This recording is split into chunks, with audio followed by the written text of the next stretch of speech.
Hello students, welcome to the Tantra Physics classes. We are starting today Newton's laws of motion, and I'll be delivering some 5 to 6 lectures, and it will be completed with applications, problems and assignments. It will be completed well in 6 lectures, I think. Okay, the first lecture is Newton's first law. Basically, I must tell you that whole mechanics is based on Newton's laws of motion, whole of mechanics. And the industrialization that you see in the whole world is because of the Newton's laws of motion. The running of the vehicle, the launching of the satellite into the space, the internal machinery of the satellite, it involves a lot of electronics, but launching of the satellite into the space is based on the Newton's laws. So Newton's laws are very, very important in physics. So we have to learn it, and we have to learn the rules, we have to learn the laws, and then we have to apply these laws in various situations and various problems and objectives and real-time problems. Newton's first law. Let me start with the Newton's first law. Newton's first law.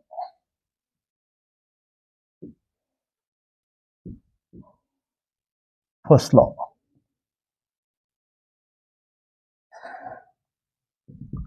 It's called also law of inertia. Law of inertia.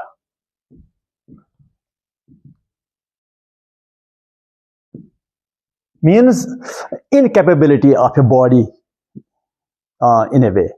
The body is incapable of inertia. Body ko inertia hai. Means body is incapable of. What? Incapable of? To change its motion. That's all. A body cannot change its motion by itself unless some external force acts. The first law is something like that. Have a look. If there is no net external force on an object, net external force, there may be forces, but there is no net external forces. Means if there are so many forces acting on the object, but you take a resultant of all those forces, vector sum of all those forces, if the resultant of all those forces acting on the object is 0, or if there is no force, or if there are so many forces whose net is 0, the body will be at rest, or it will have a constant velocity. That's all. I will write it down. If the net force on an object of constant mass constant होना चाहिए. Object का mass generally constant ही होता है, unless you specify कि it is a truck, it contains sand, and there's a hole and sand comes down through the hole, and the mass of the truck changes. अगर एक object है तो उसका mass constant ही होता है. The net force, if the net force on an object of constant mass is 0, then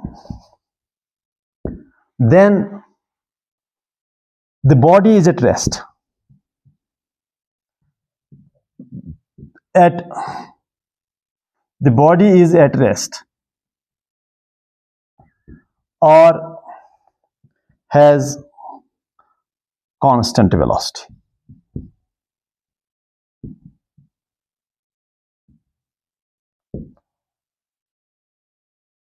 इसका मतलब ये यहां हुआ रेस्ट और कांस्टेंट वेलोसिटी. रेस्ट और कांस्टेंट वेलोसिटी फिजिक्स में, साइंस में एक ही चीज है, उनमें कोई फर्क नहीं. रेस्ट में हो या कांस्टेंट वेलोसिटी में मूव होता हो ऑब्जेक्ट, उसमें फिजिकली कोई फर्क, from the physics point of view उसमें कोई फर्क नहीं है. तो अगर मैं मैथमेटिकली लिखूं F इज इक्वल टू 0, ये F जब मैंने 0 लिखा तो this means F net is 0. तो दैट मीन्स वेलोसिटी जो है विद वेक्टर, वेलोसिटी से वेक्टर इज कांस्टेंट. मतलब अगर एक्सटर्नल फोर्स नहीं होगा एक ऑब्जेक्ट पर, उसका वेलोसिटी कांस्टेंट रहेगा. अगर 0 वेलोसिटी है तो 0 ही रहेगा. अगर कोई कांस्टेंट वेलोसिटी है 10, 4, 15 whatever in a particular direction, वो भी कांस्टेंट ही रहेगा. यानी कि इस बॉडी को अपना मोशन, अपना स्टेट ऑफ रेस्ट और अपना यूनिफॉर्म वेलोसिटी चेंज करने का कोई मतलब कोई कैपेबिलिटी नहीं. It has no right to change its velocity by itself. It can not, that is the word inertia comes from. अच्छा, अगर एफ नेट जीरो है, इसका मतलब फ्रॉम द वेक्टर्स, इसका मतलब समेशन ऑफ एफ एक्स बी zero है, summation of F Y बी जीरो है, समेशन ऑफ एफ जेड बी जीरो है। अगर वेलोसिटी कांस्टेंट है मींस वी एक्स भी कांस्टेंट है, वी वाई भी कांस्टेंट है और वी जी भी कांस्टेंट है। मतलब अगर कोई वेक्टर जीरो है तो इसके तीनों कंपोनेंट जीरो होते हैं, यह आपने वेक्टर्स में सीखा होगा। अगर वेलोसिटी कांस्टेंट है तो उसका हर एक कंपोनेंट कांस्टेंट है। तो यह है फर्स्ट लॉ, बस that is all. I will repeat, if there is no net external force acting on an object, the velocity of the object is constant, that's all. यानी कि the object has no capability, no right to change its state of rest or uniform motion. तो अब अगर external force है, तो अगर external force है तब क्या होगा? तब इस कांस्टेंट मास के ऑब्जेक्ट को क्या होगा? तो वो हम खुद ही अब अपना माइंड अप्लाई कर सकते हैं। If there is external force acting on the object,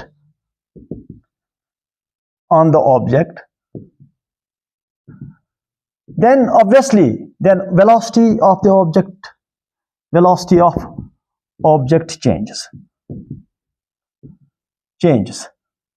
That is what does it mean? अगर एक ऑब्जेक्ट का वेलोसिटी चेंज होता है तो क्या है उसमें? क्या है उसमें? It gets accelerated,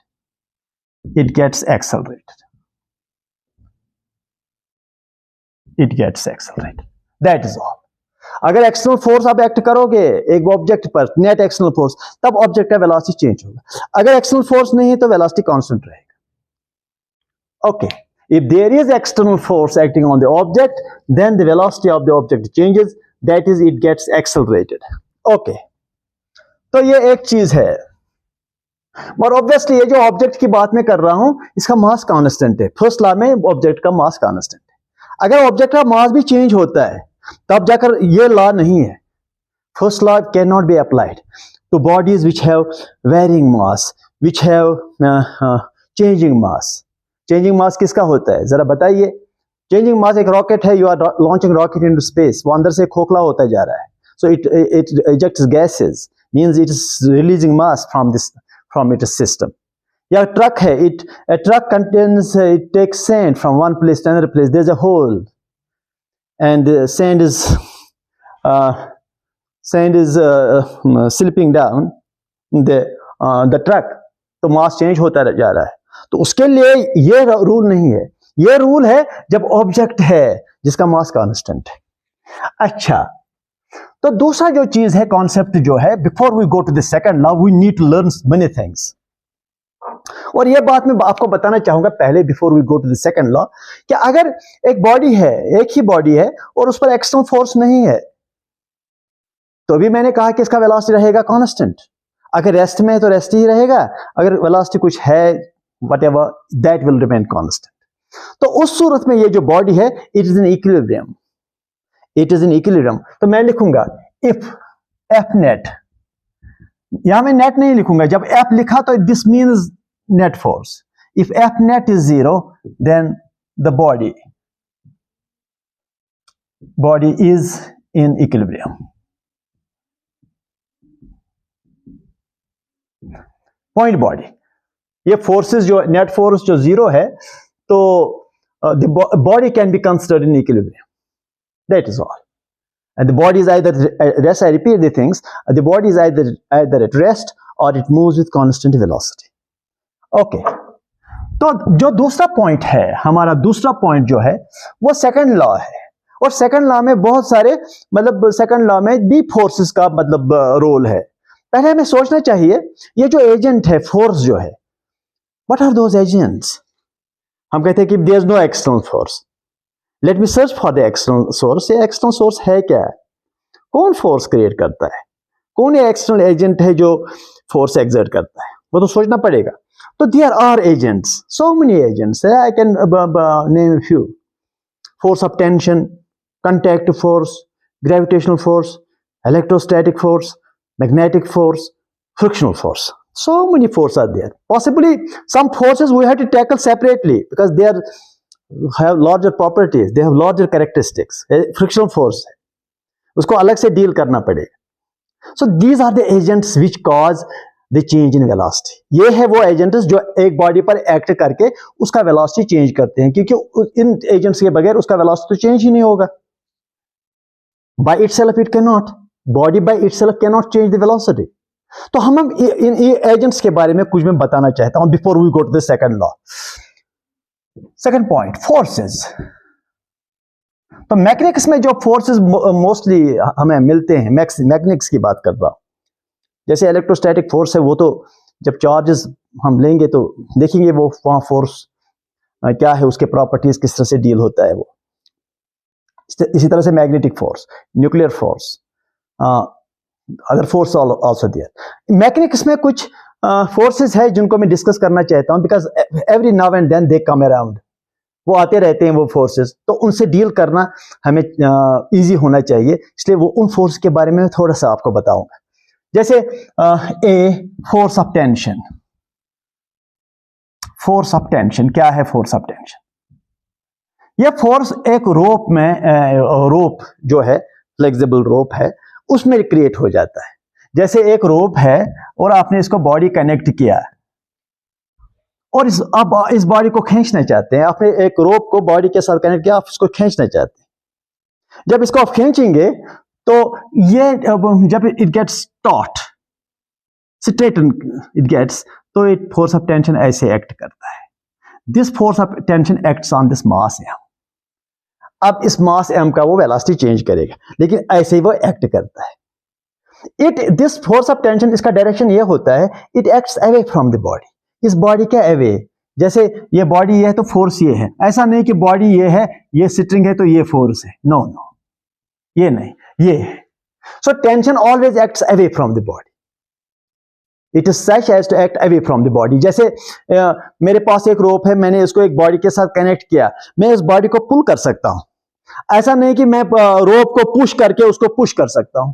rope cannot push, it can only pull, because जब मैं इसको पुश करूंगा तो इट विल गेट स्लैग, वो स्लैग हो जाएगा, वो पुश नहीं कर सकता है. सो टेंशन के बारे में यही याद रखो, it is created in the strings and acts away from the body. Force of tension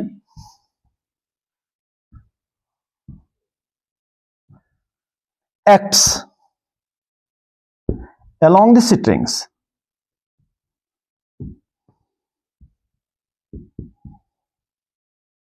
and acts away from the body. जिस बॉडी पर ये फोर्स ऑफ टेंशन एक्ट करता है उस बॉडी के अवे ही एक्ट करता है.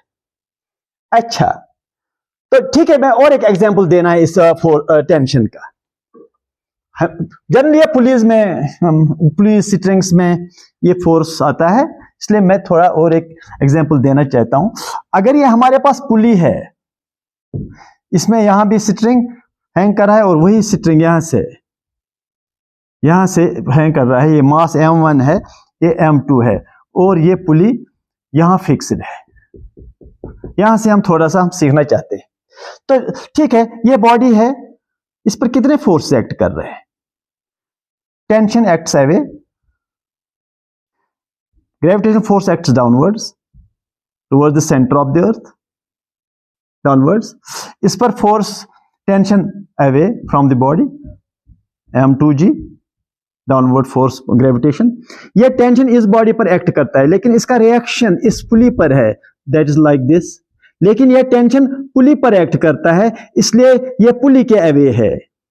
और यहां ये, और यहां t प्राइम समझो, यहां पर it is away from this body, it is this tension away from this body, this tension away from this body, क्योंकि यह टेंशन इस पर एक्ट करता है, यह टेंशन इस पर एक्ट करता है, इसलिए इसके अवे है, इसके अवे. ठीक, एक तो ये हमने समझा कि यहां अगर टेंशन स्ट्रिंग में T है तो यहां इस स्ट्रिंग में टेंशन T है जो इस बॉडी पर एक्ट करता है, को tension along the string is the same. अगर स्ट्रिंग मासलेस है तो वो टेंशन सेम क्रिएट करता है all along the string because it is massless. वो मैं आगे जाकर के बताऊंगा सेकंड लॉ पढ़ने से वो टेंशन क्यों सेम होता है। फिलहाल आप याद रखो, अगर स्ट्रिंग मासलेस है तो tension is the same along the string. मैं लिखूंगा इफ द स्ट्रिंग इज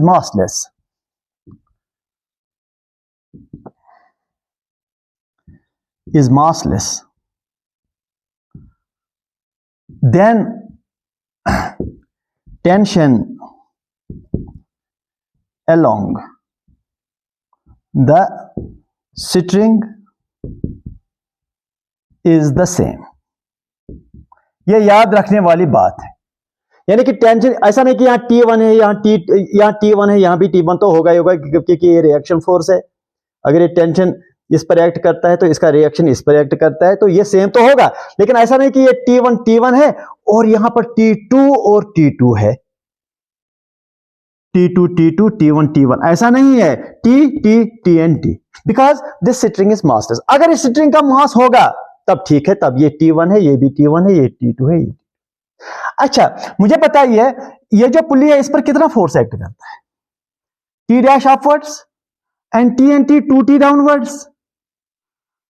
ये अगर ये स्टेशनरी है, if it is stationary then stationary है तो समझो ये नेट फोर्स इस पर 0 है। नेट फोर्स 0 है अगर स्टेशनरी है, अगर इसका वेलोसिटी 0 है, तब जाकर क्या T dash equal to 2T। T dash ऊपर की ओर है, नीचे की ओर 2T। अगर मासलेस है, ये पुली भी मासलेस लिया जाए, massless, then also T dash is equal to 2T। अगर मासलेस है, अगर मूव भी करता हो, अगर ये मतलब ये जो पुली है अगर ये मूव भी करता हो, नीचे की ओर एक्सेलरेट भी होता हो, लेकिन मासलेस है, तब जाकर भी आप T dash equal to 2T लिखोगे। अगर आप साबित करना चाहते हैं, लेकिन then I have to go ahead of the law, तो आपको एक इक्वेशन है M is equal to F is equal to M। What is F in this case? Net force. Yes, net force is T dash upwards minus 2T downwards. This is the net force. लेकिन अगर मास 0 है तो ये तो 0 हो गया।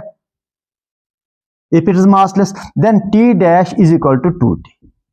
कम से कम, और जाने दो, छोड़ो, कम से कम आपको पता चला अगर पुली मासलेस है तब जाकर पुली के अक्रॉस पुली के net force on the pulley is 0, means upward forces on the pulley is equal downward force on the pulley only when the pulley is massless.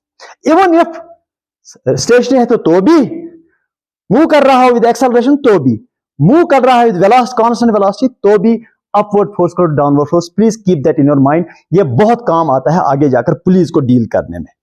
Okay, ये तो टेंशन का मैंने आपको बताया, सिंपल एग्जांपल से मैंने आपको समझाया। अच्छा, now let me go to contact force. Forces पे कांटेक्ट फोर्स। कांटेक्ट फोर्स में क्या है? यस, कांटेक्ट मैं समझाता हूं। ये देखो जरा, एक बॉडी है, बिग बॉडी है, कांटेक्ट फोर्स।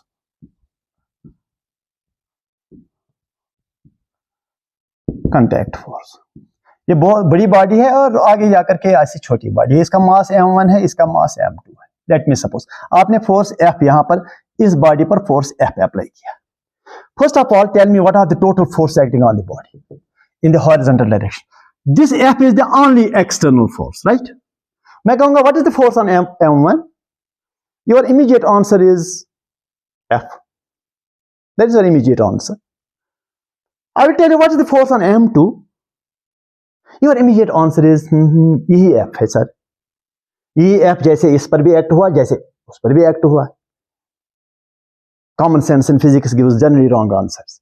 तो ना नेट फोर्स इस m1 पर ये F है, ना इस m2 पर ये फोर्स F एक्ट करता है। That is very important. तो I will tell you how to understand contact force. देखिए, ये फोर्स आप m1 पर क्रिएट करते हैं, दैट इज ट्रू, बट लेकिन जो m2 पर फोर्स है वो m1 इस कांटेक्ट की वजह से इस पर फोर्स है।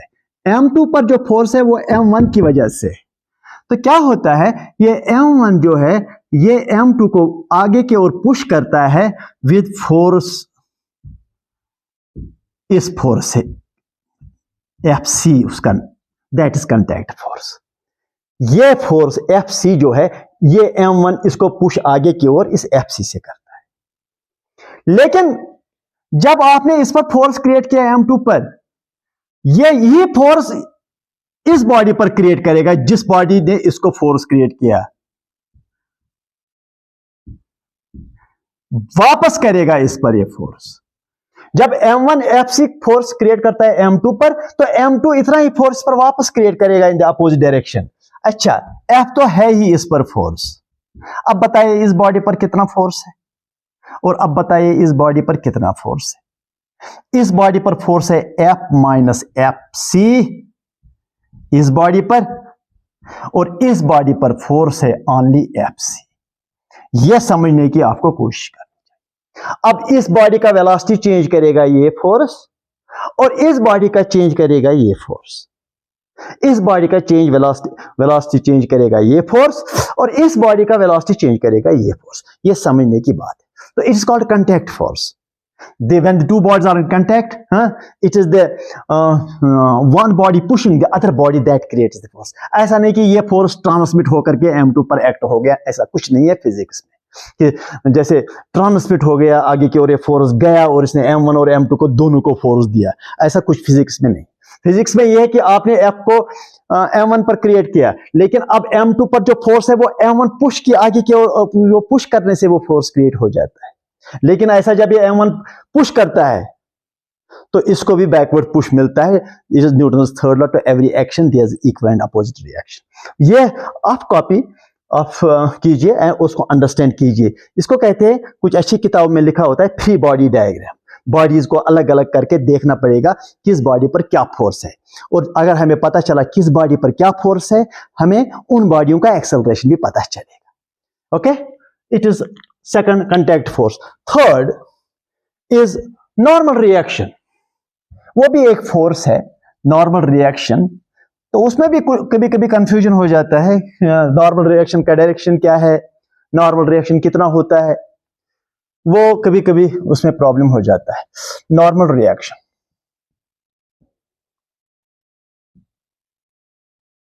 नॉर्मल रिएक्शन,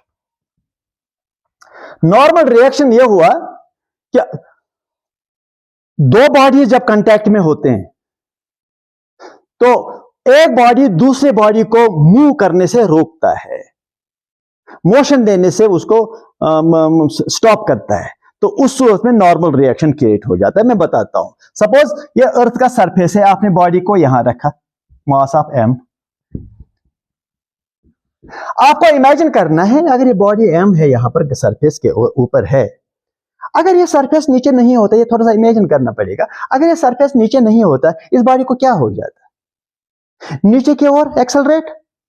उस एक्सेलरेशन को बचाने के लिए, उस नीचे वाले मोशन को बचाने के लिए, ये अर्थ जो है इसको ऊपर की ओर नॉर्मल रिएक्शन का फोर्स प्रोड्यूस करता है। क्योंकि बॉडी रेस्ट में है, mg ग्रेविटेशन की वजह से mg एक्ट करता है नीचे की ओर, और इसने नॉर्मल रिएक्शन ऊपर की ओर एक्ट किया, बॉडी रेस्ट में है, इसका मतलब नेट फोर्स 0 है। तो आप लिखेंगे n minus mg net force is equal to 0। Vertical direction में n minus mg is equal to 0 और n is equal to mg।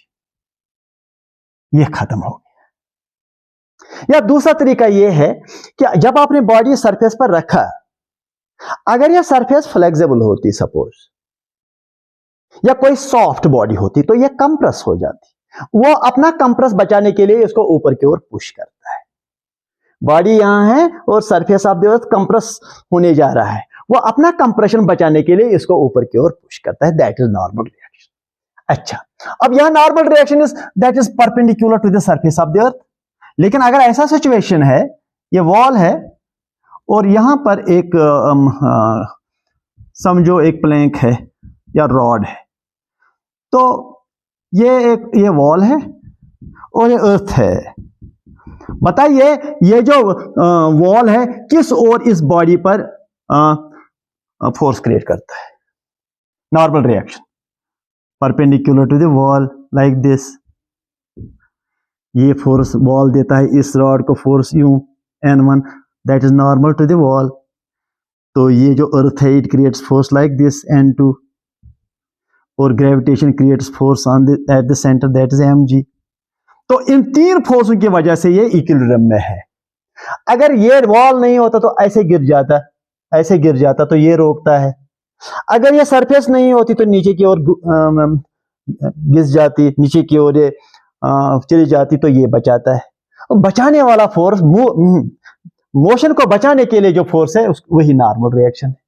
अगर वॉल नहीं होता तो यूं गिर जाता, तो ये नॉर्मल रिएक्शन। हाँ, यहाँ देखने वाली बात है, normal reaction is perpendicular to the surface of the wall and normal reaction here is perpendicular to the surface of the earth. ये भी आप लिखेंगे कैसे ये नॉर्मल रिएक्शन। N1, N2 और mg तीनों फोर्स मिलाकर ये इक्विलिब्रियम में है, यानी कि the body is in equilibrium under 3 forces, here the body is in equilibrium under 2 forces.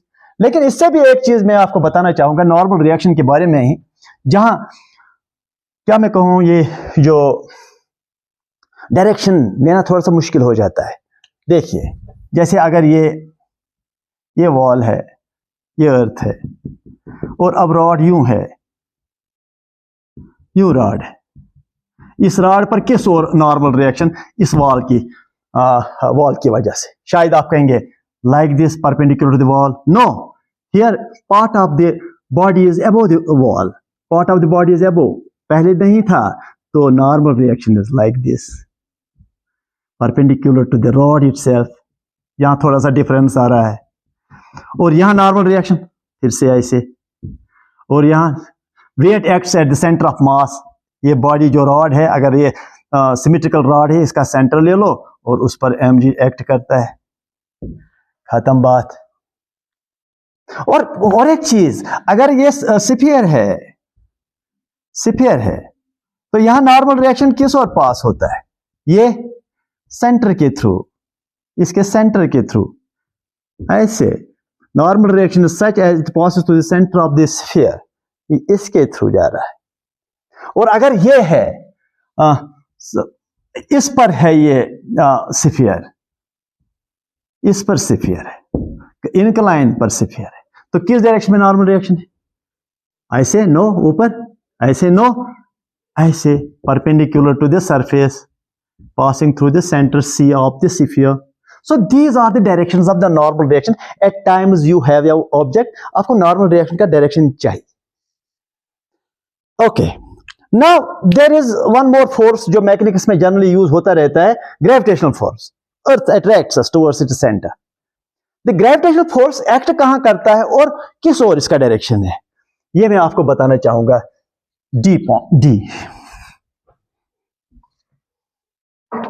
D, देखिए मैं समझाता हूं। एक बॉडी है, ये बॉडी है, या ये बॉडी है, या ये बॉडी है, या समझो रॉड है। इन तीनों, ये तीनों ग्रेविटेशनल फील्ड में, तीनों ग्रेविटेशनल, चारों को ग्रेविटेशनल फील्ड में। तो चारों ग्रेविटेशनल फील्ड में अर्थ के नजदीक ही, कि अगर हम बहुत दूर जाएंगे तो थोड़ा सा डिफरेंस आ जाता है।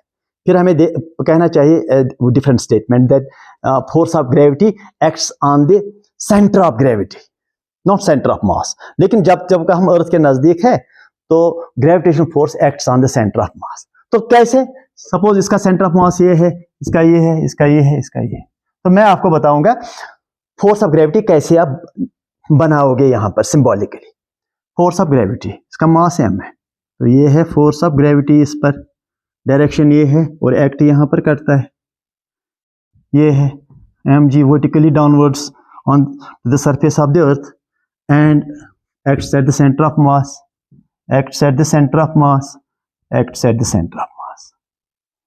जैसे आप हमेशा करते रहते हैं, ये देखो ये पेंडुलम है, आपने यूं पुश किया, इधर चला गया, तो कहां है ग्रेविटी, ऐसे vertically downwards acting at the centre of मास।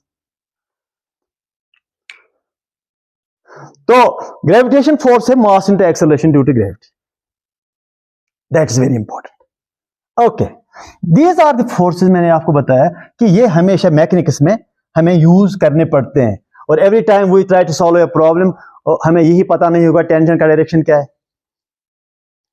हमें यही पता नहीं कि ग्रेविटेशन फोर्स अगर एक्ट कराना है तो किस सोर्स से कराएंगे और कहाँ किस पॉइंट पर इसको एक्ट कराएंगे, डायरेक्शन क्या देंगे। और कहीं कांटेक्ट फोर्स की बात आएगी, हमें यही पता नहीं चलता है कांटेक्ट फोर्स कहाँ है, कैसे एक्ट करता है, तो फिर प्रॉब्लम और ऑब्जेक्टिव कैसे करेंगे। So these things must be made clear. तो ये मुझे क्यों कहना पड़ा, क्योंकि फर्स्ट लॉ में तो है force is responsible to change the velocity of an object of constant मास।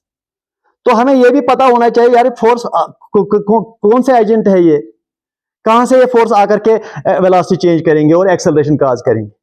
हमने तो ये कह दिया था, if there is no external force on an object its velocity will remain constant, the body will be either rest or will move with constant velocity. लेकिन force is an agent which is external, उसके बारे में हमें कुछ information होना चाहिए। उसका character क्या है, tension, it acts away from the body and acts only when this string is taut, it is stretched। Slag होगा तो कैसे इसमें टेंशन तो डेवलप होगा ही नहीं। ये चीजें हैं। अच्छा चलो, okay, now let me do some application techniques. इसी पर फर्स्ट लॉ पर एक एप्लीकेशन में देना चाहता हूं, या दो एप्लीकेशन देना चाहता हूं। थर्ड पॉइंट ये है एक बॉडी, इस पर मैंने यू फोर्स लिया, अप्लाई फोर्स किया अप्लाई, और ये बॉडी यहां पर चला गया with the application of the force, right. तो बताइए ये फोर्स मैंने अप्लाई किया, तो फोर्स जो अप्लाई होता है वो सेंटर ऑफ मास पर ही अप्लाई होता है, जो मेरा फोर्स भी है। ग्रेविटेशन तो सेंटर ऑफ मास पर ही अप्लाई करेगा, टेंशन भी सेंटर ऑफ मास से अप्लाई करेगा अवे फ्रॉम द बॉडी। तो ये थीटा निकालना है मुझे। लेकिन बॉडी इज इन इक्विलिब्रियम। जब बॉडी हुआ equilibrium, please listen to me, body जब इक्विलिब्रियम में आ गया तो immediately you can write F net is equal to 0। Immediately it is the first equation that you write. Body is in equilibrium, rest में है, ये लिख लो। जब ये लिखा तो इमीडिएटली ये भी लिखो, ठीक। ये आप खुद ही लिख सकते हो, body is in equilibrium, these three equation you can right. अब जाकर यहां देख लो, ये टेंशन है, इसके दो पीसेस कर दो, it is T cos theta यहां पर, और यहां जाकर के ये टी साइन थीटा। इसके दो पीसेस, टेंशन के दो पीसेस, एक क्यों एक क्यों, ये वाई डायरेक्शन है, ये एक्स डायरेक्शन है। तो बताइए ये क्योंकि बॉडी रेस्ट में है तो इसका क्या लिखूं मैं, शाबाश, F minus T sine theta, net force in the X direction, F minus T sine theta, this minus this is equal to 0। तो इसके लिए क्या लिखूं, इसके लिए T cos theta minus M G is equal to 0। इन दो को जब सॉल्व हम करेंगे क्या लिखेंगे, T sine theta is equal to F, ये वाला, and T cos theta is equal to M G. अब ये आ गया, और इनको डिवाइड करने से क्या होगा, ये खत्म हुआ तो मुझे बताइए टेन थीटा किसके बराबर है, एफ बाई एम जी, और थीटा किसके बराबर लिखूंगा, टेन इनवर्स, शाबाश, एफ बाई एम जी। ये है थीटा होना चाहिए ताकि डिस्टर्बेंस नहीं करे। तो मैं और भी एग्जांपल्स करना चाहता था, but let me do that examples next time. Let you start with this, okay. With this I and my lecture, but you should not forget to subscribe to my channel, YouTube channel, and also download the app Tantri Sir Physics Classes, where from you get literature, objectives, problems, and all those problems and objectives I will solve through the course of my lectures, so that you get very much interested, connected my lectures and my app application where objectives and problems are there. Thank you.